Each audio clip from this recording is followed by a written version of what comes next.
बालेनको आज प्रधानमन्त्री एक दिन शपथ ग्रहण पश्चात पहिलो सचिव स्तरीय बैठक र मन्त्री परिषदको बैठक सुरु भएको छ। अब उहाँ केही बेरमा बाहिर पनि निस्कँदै हुनुहुन्छ।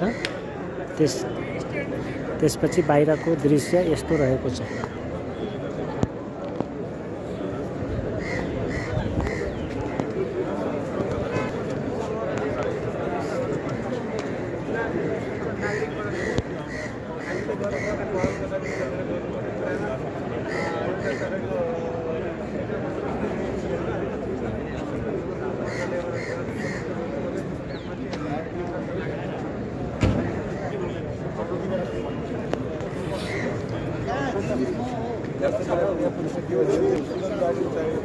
नमस्कार।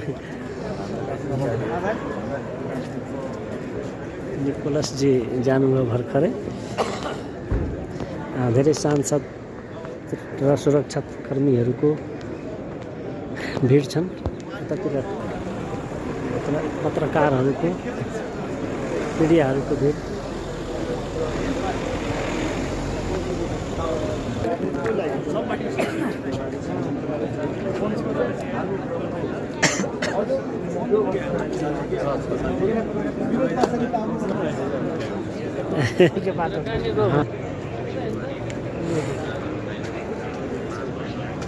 अहिले चल्नुहोस् न छोरा, गाडी छ।